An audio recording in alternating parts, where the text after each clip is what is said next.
자, 오늘부터 이제 3시간에 걸쳐서 전자기 유도 법칙에 대해서 배워볼 건데요. 여기에 시간을 제가 좀 다른 아마 물리 선생님에 비해서 과도하게 많이 하는 편인데요. 근데 출제는 그 시간에 비례하는 건 아니고요. 여러분 그 문제 프린트에 보면은 그 2년간 출제된 단원별 문제 개수 있잖아요. 그거에 비례해서 정확하게 비례식을 세워가지고 철두철미하게 이제 골고루 나오게 이렇게 출제를 합니다. 그래서 이제 그 출제 빈도수만큼 문제가 이제 그렇게 빈도로 나온다 이렇게 보면 되는데 어렵게 생각할 필요 없이 그러면 골고루 나온다 이렇게 보면 됩니다. 결과적으로.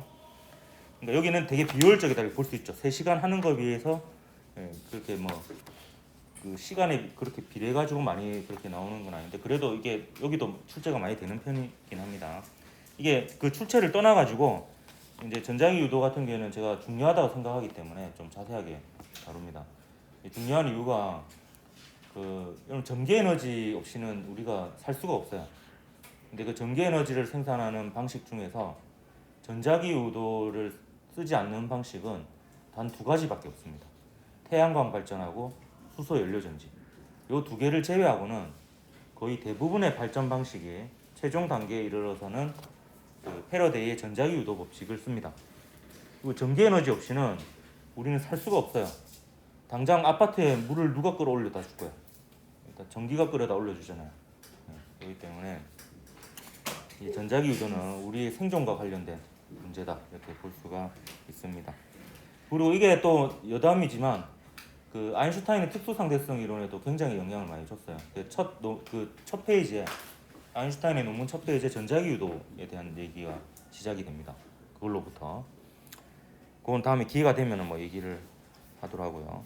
학습 목표는 일상생활에서 전자기 유도 현상이 적용되는 다양한 예를 찾아 그 원리를 설명할 수 있다인데 오늘은 특이하게도 학습 목표에 부합하게 이제 수업이 이루어질 것 같습니다. 오늘 하는 내용은 그 전자기 유도 법칙 자체를 하고 그다음 일상생활에 이용되는 예들까지 할 거고요. 다음 시간에는 실제로 문제하고 관련된 그 패러데이 법칙 적용 유형에 대해서 할 거고 마지막 시간에는 발전기만 따로 떼어내가지고 그 발전기의 원리하고 그 이제 문제 좀 풀어보고 몇 개 그렇게 해서 이제 마무리가 되겠습니다. 실험은 시험 끝나고 물질의 자성하고 같이 이렇게 묶어가지고 하도록 할게요. 교과서 126에서 131쪽이고요. 일단 전자기 유도를 여러분 이해하기 위해서는 꼭 알아야 될 개념이 있습니다. 자속이라는 개념이에요. 이거는 여러 가지로 불립니다. 자기력 선속이라고 하기도 하고요. 줄여서 자기선속, 더 줄여서 자속. 저는 주로 자속이라는 표현을 쓰고요. 그 책이나 교과서나 뭐 그 문제에서는 자속 혹은 자기선속 이 2개를 제일 많이 쓰는 것 같습니다. 요거 왜 배우냐면 결국에 전자기 유도 법칙은 그 자기장의 변화에 의해서 전류가 흐르는 것으로 통합과학에서 배우는데요. 근데 정확하게 얘기하면 얘가 변하면 유도 전류가 생긴다라는 게 전자기 유도 법칙이에요. 그래서 이제 요거를 정확히 알면 이제 전자기 유도 법칙을 정확히 이해할 수 있다 볼 수 있습니다. 요 대문자 파이로 이 기호를 쓰고요. 일단 정의부터 먼저 쓰면 물리학의 3대 은행입니다. 부산은행, BS. 요게 자기 선석이에요.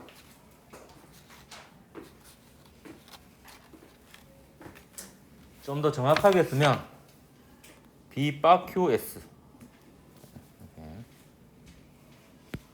요걸 붙여줘야 된다. 야 벌써 자나? 너무 빠른가 이거? 저긴 햇볕까지 가렸어. 이거는 명백한 의도인데. 야 일어나라. 일어나면 안 됩니다. 앉아라. 눈을 떠야지. 허리를 펴고. 허리를 완전 펴도 안 되네. 허리를 90도로 하고. 좀 깨워줘. 너무 빨리 된다. 내 온건 알고 있니?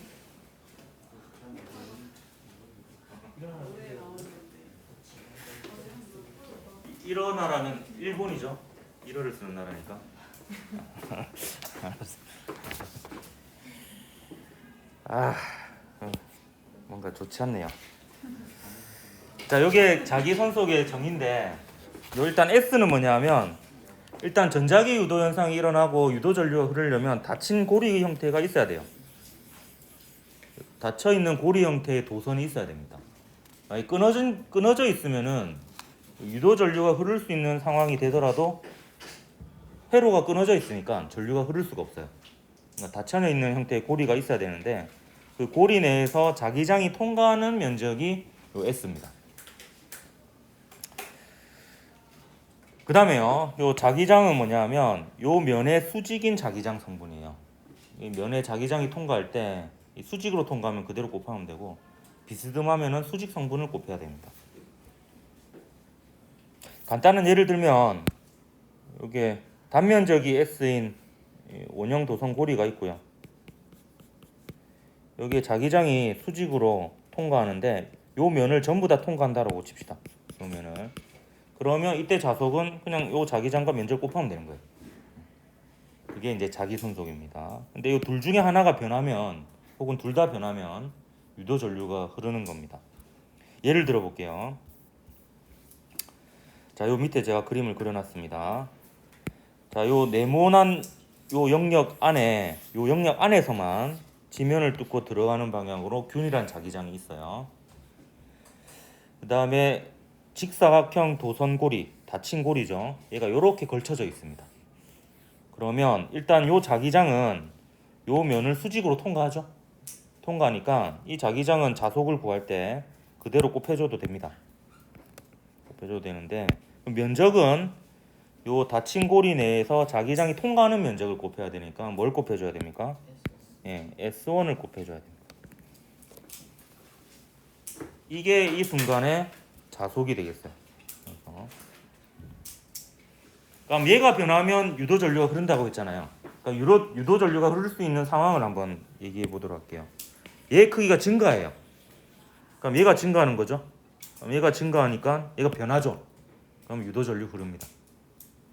얘가 크기가 감소해요. 크기가 감소하면 얘가 감소하죠.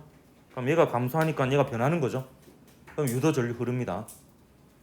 자, 이번에는 얘는 안 변해. 안 변하는데 요 직사각형 도선 고리 자체가 움직입니다. 오른쪽으로 움직여요. 그러면 여기 어떻게 되노? 줄어들죠. 그럼 얘가 감소하니까 역시 변하는 거죠. 그럼 유도 전류 흐릅니다. 그럼 얘가 왼쪽으로 움직여. 그러면 얘가 증가하죠. 그럼 얘가 증가하는 거니까 유도 전류가 흐릅니다. 근데 얘가 위로 움직여. 그럼 위로 움직이는 순간에는 요것도 안 변하는데 요것도 안 변하죠. 그래서 유도 전류 안 흐릅니다. 근데 얘가 계속 움직여가지고 요 부분을 벗어나게 되는 순간이 되면 이제 요게 줄어듭니다. 그러면 또 유도 전류 흐를 수 있어요.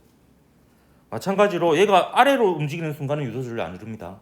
근데 시간이 쭉 지나가가지고 요 부분을 지나가게 되면 이게 줄어드니까 유도 전류가 흐를 수 있습니다. 그 다음에 또 유도 전류 흐를 수 있는 방법이 있어요. 뭐냐하면 이건 제가 또 출석부로 설명할게요. 이 출석부가 직사각형 도선고리라고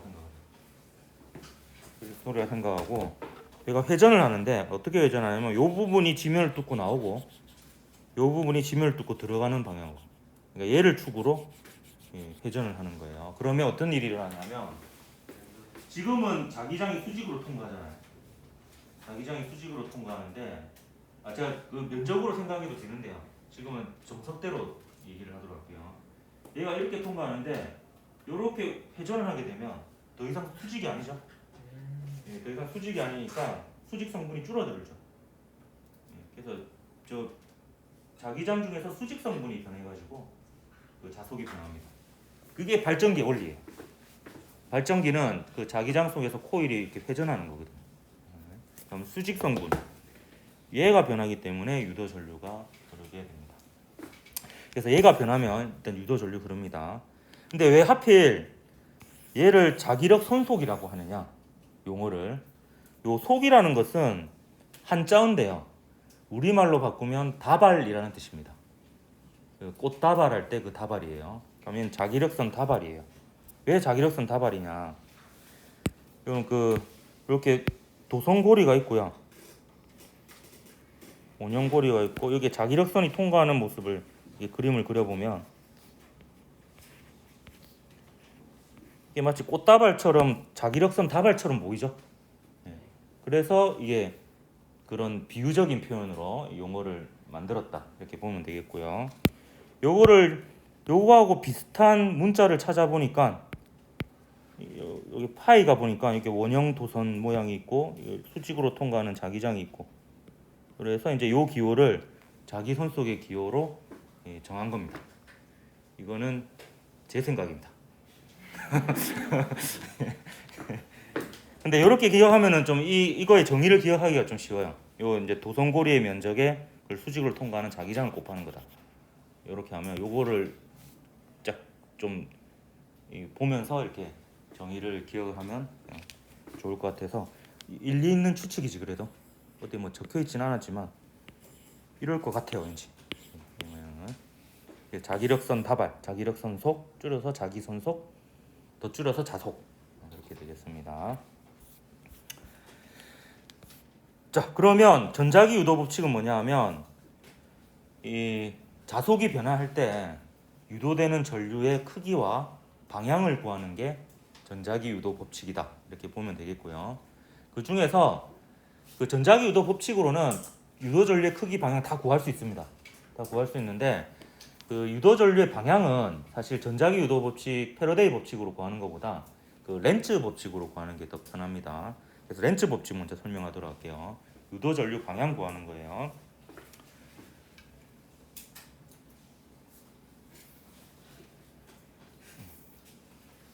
요거 설명 잘 안 했나? 요거는 뭐 그냥 요 자속이 변하는 일반적인 상황을 얘기하는 건데요. 교과서에 있는데 일반적으로 자속이 변하는 거는 이제 코일이 있고 자석이 이 코일에 가까워지거나 멀어질 때 보면 코일을 통과하는 자기장의 세기가 증가하거나 감소하거나 하죠. 그러면 이제 유도 전류가 흐릅니다.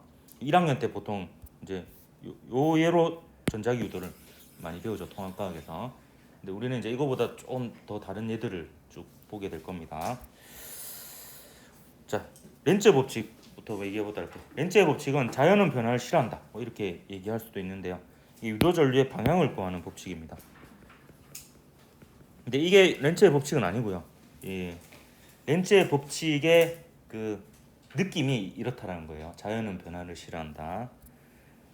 그러면 이 렌츠의 법칙은 뭐냐 하면 요 밑에 있는 게 요게 실제 렌츠의 법칙이라고 볼 수 있는데 요 부분. 요건 이제 다 설명하고 나서 유도 전류의 크기와 방향을 다시 정리한 부분이 되겠습니다. 근데 어차피 요 부분이 렌츠 법칙에 대한 내용이기 때문에 요 부분에 대해서 설명을 하도록 할게요. 자, 보면 아까 요 그림 보면은 잠시만요. 내가 그림을 너무 밑으로 넣었더니 이게 안 올라온다. 됐어요. 끌어올리기 힘들었네. 여기서 이제 용어를 좀 몇 개 정리를 할 건데 그 원래 자기장이라는 표현을 내가 쓸 거고요. 유도 전류에 의한 자기장이라는 표현을 쓸 겁니다. 그럼 이때 원래 자기장은 뭐냐 하면 전자기 유도를 일으키는, 그러니까 이 경우에는 이 자석이 만드는 자기장이 원래 자기장이 되겠습니다. 그래서 자속을 계산할 때 그 자기장 있잖아요. 그게 원래 자기장이에요. 근데 이 원래 자기장이 변해가지고 유도 전류가 흐를 거 아니에요. 그러니까 유도 전류도 전류니까 전류에 의한 자기장이 또 있습니다. 그러니까 유도 전류에 의해서도 또 자기장이 있어요. 그러니까 자기장이 두 개입니다. 전자기 유도를 일으키는 자기장, 그건 자속에 들어가는 자기장이고요. 그다음에 그 자속이 변함으로 해서 생기는 유도 전류에 의한 자기장, 이 두 가지가 있습니다. 그럼 이때 자연은 변화를 싫어한다, 이 기조입니다. 자, 보세요. 자, 자속이 증가하는 경우가 있고 감소하는 경우, 딱 변화는 두 가지밖에 없습니다. 이게 왜 그러냐면 이것도 사실 깊게 들어가면 어려운데요. 벡터 안 배우죠? 벡터 안 배우는데 벡터로 설명해 볼게요. 그걸로 설명할 수밖에 없거든요. 요 자기장은 벡터입니다. 크기와 방향이 다 있어요. 요 면적도 사실 벡터예요. 크기와 방향이 있어요. 크기는 면적이고 방향은 면의 수직인 방향이에요. 요 두 개를 사실 내적하는 겁니다. 내적 안 배우죠. 벡터도 안 배우니까.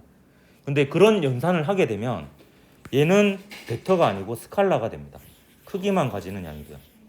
그래서 이 자속은요 크기만 가지기 때문에 방향이 변화는 없습니다. 그러니까 자속이 변한다는 거는 크기가 증가하거나 감소하거나 이 두 개밖에 없어요. 자속이 증가하거나 그러니까 부호는 근데 이게 잠깐 좀 애매한데요. 또 부호는 자기장의 방향이 이게 어려운데요. 어쨌든 크기가 증가하거나 감소하거나 이거밖에 없습니다. 크기가 증가하거나 감소하거나 이거밖에 없는데 그 자속이 증가하는 경우에는 결국에 대부분 자기장이 커져서 자속이 증가하는 거거든요. 그래서 그렇게 생각을 하십시오. 그럼 자기장이 커져서 자속이 증가하면 자기장이 커지는 게 변화잖아요. 그러니까 그 변화를 자연은 싫어하는 거예요. 그러면 유도 전류에 의해서 새롭게 생기는 자기장은 그 자기장의 증가를 싫어해요. 그러니까 그 자기장과 반대 방향으로 유도 전류에 의한 자기장이 생기게끔 유도 전류가 흐르게 됩니다. 그럼 유도 전류는 근데 어차피 매우 약하기 때문에 유도 전류가 만드는 자기장도 매우 약해요. 그래서 증가하는 거를 막을 수는 없어요. 근데 증가하는 거를 조금이나마 덜 증가하게끔 해준다 이렇게 보면 되겠습니다. 그래서 원래 자기장이 증가해서 자속이 증가하면 그 자기장의 증가하는 변화를 막기 위해서 유도 전류에 의한 자기장이 반대 방향으로 생기게끔 유도 전류가 흐른다. 그래서 이걸로 유도 전류의 방향을 구하면 됩니다. 반면에 자속이 감소하는 경우 자기장이 감소해서 자속이 감소한다라고 생각을 하면 되겠습니다. 그럼 자기장이 감소하는 변화를 자연은 싫어요. 그러니까 감소하는 게 조금이나마 덜 감소하게끔 유도 전류에 의한 자기장은 원래 자기장과 같은 방향으로 생겨줘서 조금 줄어드는 거를 조금이나마 덜 줄어들게끔 이렇게 보존해 준다. 이런 느낌으로 생각을 하면 되겠습니다. 요것도 일단 예를 한 가지만 들고 설명을 할게요. 앞으로 쭉쭉 계속 할 겁니다. 자, 요거로 이제 한번 예를 들어보도록 하죠. 자, 도선고리가 이렇게 있고요. 도선고리가 있고 얘가 이제 움직이는데 처음에는 이 부분은요 자석이 가까이 다가갑니다. 효율적으로. 그럼 얘가 만드는 원래 자기장은 아랫 방향인데요. 얘가 다가가면 그 크기가 증가하죠. 그래서 자속이 증가하는 상황입니다. 그럼 자속이 증가하는 경우에는 원래 자기장 방향하고 유도 전류에 의한 자기장 방향이 반대가 되는 거예요. 그래서 증가하는 거를 조금 덜 증가하게끔 변화를 최대한 최소화시키려고 하는 겁니다. 그러면 이쪽 방향으로 오른손의 엄지를 향하면 오른손의 나머지 네 손가락이 감는 방향이 이 방향이 되죠. 그래서 유도 전류가 이렇게 흘러야 돼요. 근데 N극이 멀어지면 얘가 고리를 통과하게 만드는 자기장이 아랫 방향인데요. 그게 크기가 작아지죠. 얘가 멀어지면 크기가 작아지기 때문에 자속이 감소하고요. 자속이 감소하는 경우에는 원래 자기장 방향하고 유도 전류에 의한 자기장 방향이 같게끔 유도 전류가 흘러서 자기장이 좀 줄어드는 거를 좀 덜 줄어들게끔 변화를 최소화시키려는 이런 움직임을 보입니다. 그래서 오른손의 엄지를 아래쪽으로 향하면 나머지 네 손가락이 감는 방향이 이 방향이 되죠. 그래서 이 방향으로 이제 유도 전류가 흐른다 이렇게 볼 수 있습니다. 이 규칙대로 유도 전류의 방향을 구하면 됩니다. 이거는 다음 시간에도 계속 연습을 할 거예요. 여러 가지 유형에서 유도 전류 방향 구하는 그 과정을요. 오늘은 약간 맛보기만 했다 이렇게 보면 되겠습니다. 자, 그럼 유도 전류의 크기는 어떻게 구하느냐? 그거는 이제 전자기 유도 법칙, 패러데이 법칙으로 구할 수밖에 없는데요. 패러데이 법칙으로는 무엇을 구하냐면 유도 기전력이라는 것을 구합니다. 보통 V라고 표기를 해요. 근데 V는 뭘 표현할 때 또 쓰죠? 물리에서 전압을 표현할 때 쓰죠. 그래서 유도 기전력은 전압하고 단위가 같고요. 거의 비슷한 의미라고 봐도 무방합니다. 고등학교 과정에서는. 그래서 유도 전압이라는 표현을 쓰기도 하는데 사실 정확한 표현은 아니지만 대략 맞는 표현이에요. 그래서 전압이라고 여러분 생각하면 됩니다. 그래서 패러데이 법칙은 전압을 구하는 거다 이렇게 생각을 하면 돼요.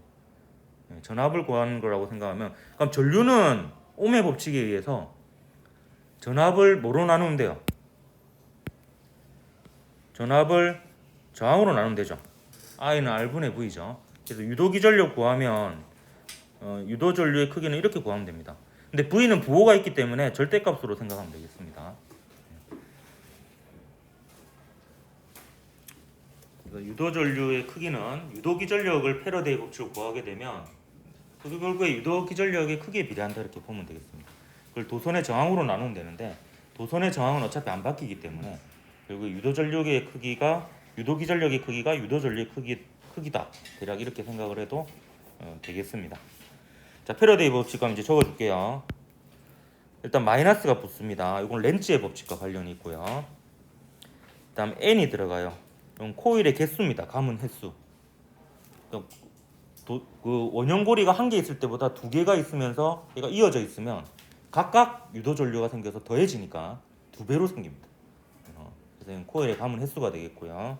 그 다음에 아까 제가 패러데이 법칙 이렇게 얘기했잖아요. 자속이 변하면 생긴다 그랬잖아요. 유도전류가. 그러니까 그 자속이 시간에 따라서 얼마나 빨리 변하느냐가 이제 유도기전력을 결정짓습니다. 요게 패러데이 법칙, 전자기 유도 법칙이 되겠습니다. 파이가 좀 삐뚤어졌네.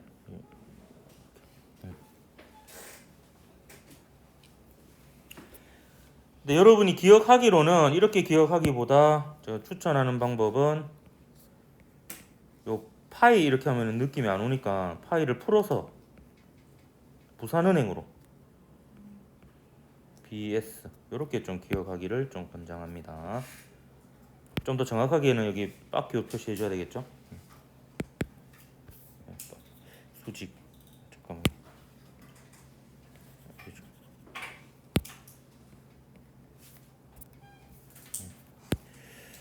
이렇게 이게 패러데이 법칙이다 이렇게 볼 수 있겠습니다. 이걸 이제 이용하는 여러 가지 유형들에 대한 예는 다음 시간에 쭉쭉 이제 할 겁니다. 이 식을 이제 정량적으로 활용하는 예들은요. 그러니까 최종적으로 유도전류의 크기는 요 유도기전력의 크기에 비례하고요. 이런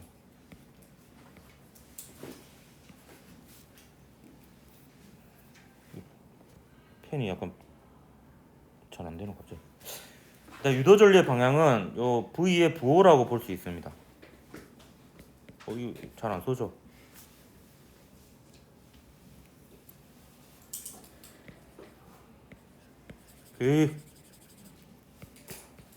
진짜 갑자기 잘 안 써지네. 잠깐 있어 보세요.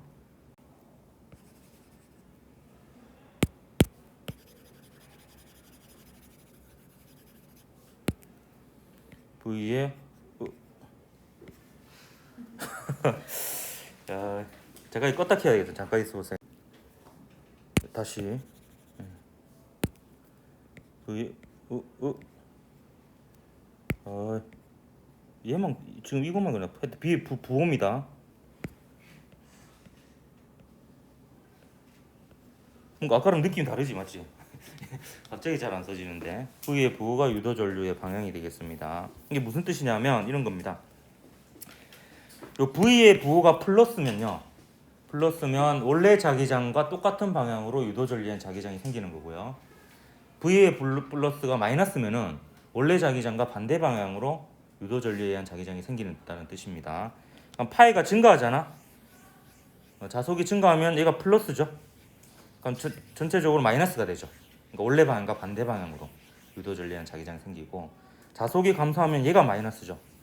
그럼 마이너스 곱하면 플러스가 되죠. 그래서 자속이 감소하는 경우에는 원래 자기장과 반대 방향으로 유도전류에 의한 자기장이 생긴다. 이렇게 볼 수가 있겠습니다. 그래서 유도전류의 크기와 방향을 모두 구할 수가 있고요.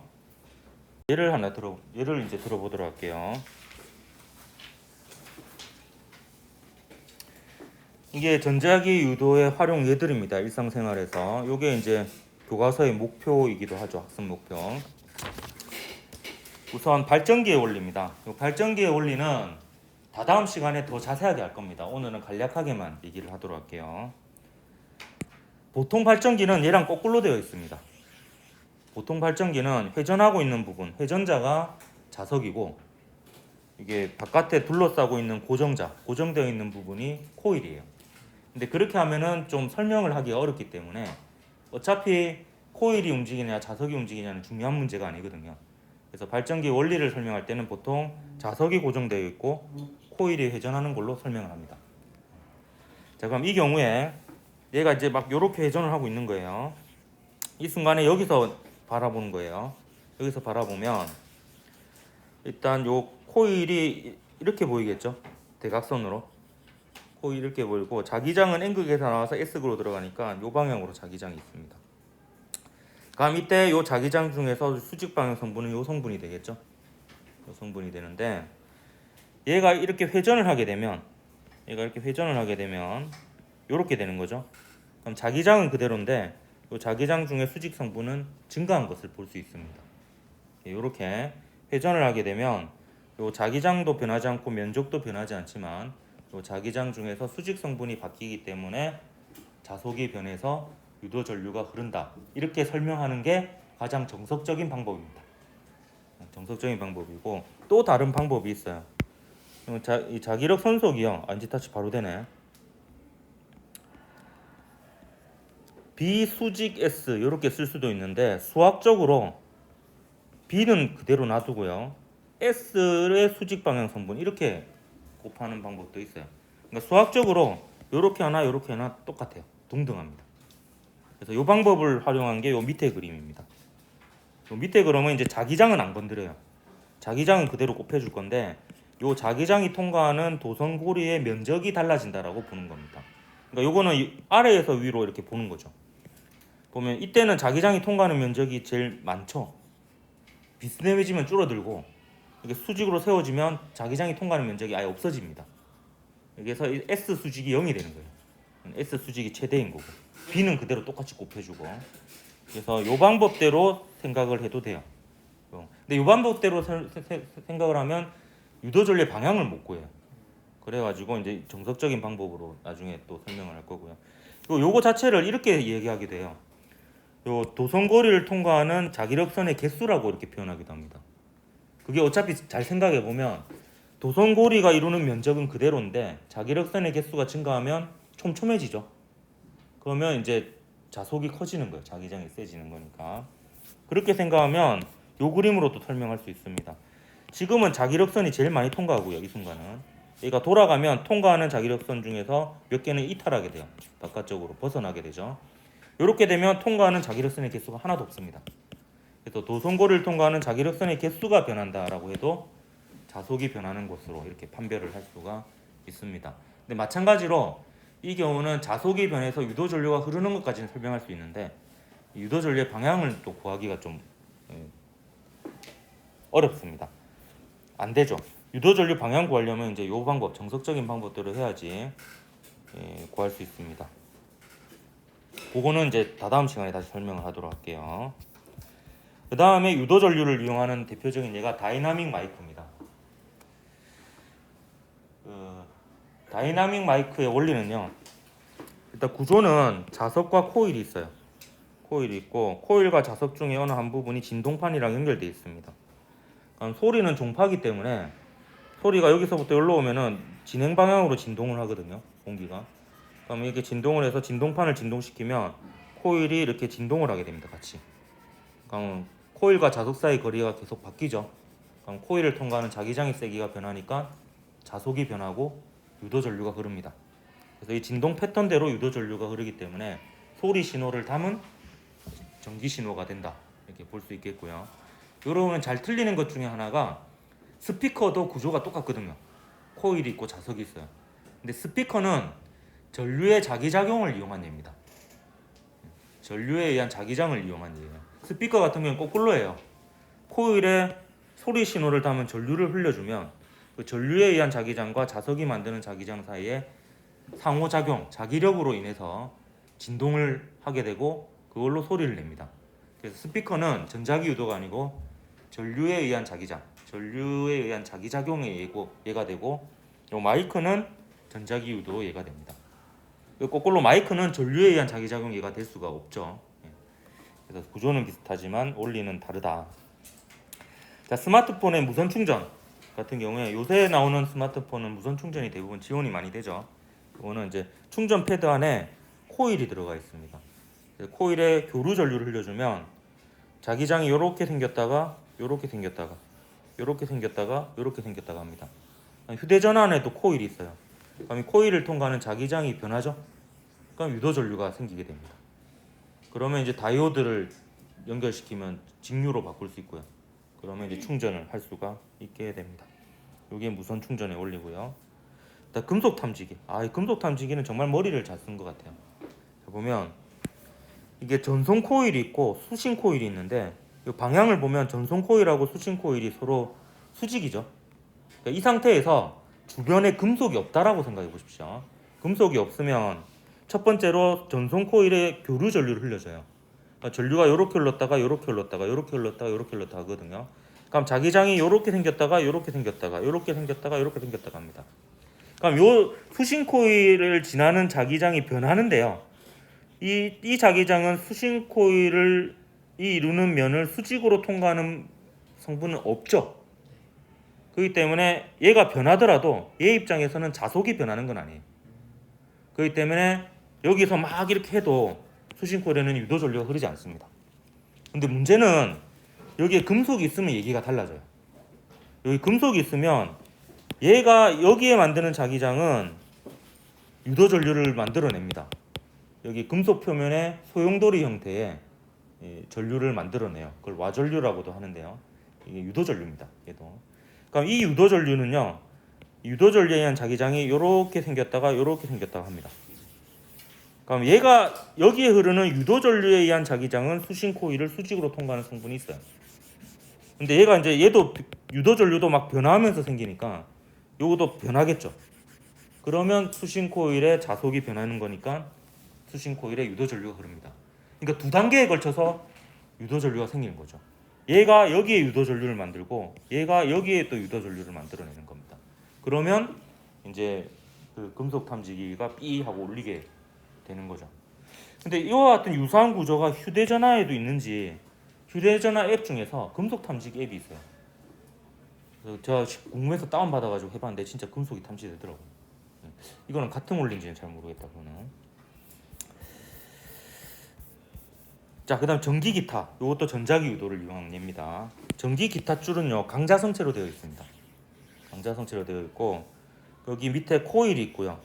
코일 중간에 자석이 있어요. 영구 자석이 있습니다. 그럼 영구 자석의 역할은 기타 줄을 자화시키는 역할을 합니다. 그럼 기타 줄은 자석인 셈이 되는 거죠. 여기서 이제 얘를 튕겨주면 진동을 하죠. 그럼 자석이 가까워졌다 멀어졌다 가까워졌다 멀어졌다 하니까 여기를 통과하는 자기장이 변합니다. 그러면 여기에 유도 전류가 흐르게 돼요. 그러니까 이제 얘가 진동하는 패턴대로 유도 전류가 생기겠죠. 그거를 증폭시켜서 스피커에 흐르게 하면 이제 큰 소리로 나오게 되는 겁니다. 그다음 킥보드, 킥보드의 발광 바퀴 불 나오는 거는 이거는 발전기랑 똑같아요. 자석이 있고 코일이 있습니다. 그래서 이거 회전을 하게 되면 코일을 통과하는 자기장이 변하니까 역시 또 유도 전류가 흐르고요. LED 같은 경우에는 효율이 되게 좋기 때문에 불이 굉장히 밝죠. 전기 에너지가 거의 대부분 비대 에너지로 바뀌거든요. 그다음에 전지가 필요 없는 전자펜 중에 전자기 유도를 이용한 그 전자펜도 있어요.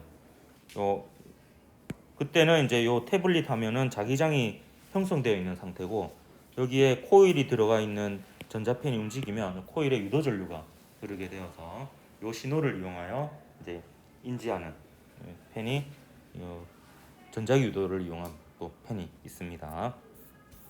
그다음 여러분 그 교통카드 있죠? 그 교통카드가 뭐 배터리 다 돼서 전지 교체하고 이런 적 없죠? 안에 배터리가 안 들어 있습니다. 안 들어 있어도 이게 작동을 하거든요. 작동하는 이유가 요 카드를 찍는 요 단말기에 역시 안에 코일이 들어 있고요. 코일에 교류 전류를 넣어주면 자기장이 또 이렇게 생겼다가 이렇게 생겼다가 이렇게 생겼다가 이렇게 생겼다가 합니다. 그럼 요 교통카드 나중에 혹시 못 쓰게 되면 한번 이렇게 사이를 벌려서 이렇게 분해해 보십시오. 그럼 안에 코일이 들어 있어요. 그래서 이 코일에 유도 전류가 흐르게 되고 유도 전류를 에너지원으로 해서 요 안인 IC 칩이 작동을 하게 됩니다. 그러면서 이제 정보를 주고받는 이런 일이 일어납니다. 그다음에는 그 계산할 때 카드 끌죠. 요새는 꼽아서 IC 칩으로 하는 경우가 많지만 아직도 이제 끓는 경우도 많이 있는데, 요 카드를 끓는 거는 이게 요 시커먼 부분 혹은 은색깔 부분이 일종의 자석입니다. 그러니까 그 개개인마다 다르게 N극과 S극 패턴이 있어요. 패턴이 있어서 그 카드 단말기라고 해야 되나? 예, 그거를 이제 카드를 이렇게 긁으면 그 부분에 코일이 있어가지고 얘가 지나가는 순간 요 코일을 통과하는 자기장이 변하기 때문에 유도 전류가 흐르게 되고요. 그게 이제 개개인마다 패턴이 다른 유도 전류가 흐르게 됩니다. 그럼 이 카드 단말기 같은 경우에는 그 카드 회사랑 인터넷으로 연결이 되어 있어요. 그래서 이제 카드 회사에 그 정보를 줘서 그 카드 회사에서 이제 체크 카드면은 잔액이 얼마인지, 신용 카드면 이제 신용 불량 상태인지 아닌지 요거를 이제 답변을 주면 이제 승인을 하거나 승인이 안 되거나 이렇게 이제 처리가 되는 거죠. 그래서 카드 단말기 같은 경우에는 통신이 돼야 돼가지고, 여러분 배달을 시켜보면 그 배달원이 가져오는 카드 단말기 보면 휴대폰에 연결하는 걸 본 적 있을 거예요. 이 휴대폰이 연결돼야지 이제 통신이 되고, 근데 단말기 자체가 좀 큰 게 있어요. 큰 거 중에는 이제 그 자체가 통신이 되는 게 있어요. 그거는 이제 휴대폰에 연결하지 않아도 되는 건데 그건 좀 비싸죠. 그래서 요새는 대부분 보니까 이제 휴대폰에 연결해서 쓰더라고. 예. 이것도 이제 전자기 유도를 이용한 예가 되겠습니다. 자, 오늘 여기까지 하고 그 다음 시간 하는 내용이 시험과는 조금 더 직접적으로 연관 있는 내용이 될 것 같아요. 패러데이 법칙을 여러 가지 유형에 적용시켜서 약간 정량적으로 한번 적용을 시켜 볼 겁니다. 오늘은 여기까지 하죠. 수고했습니다.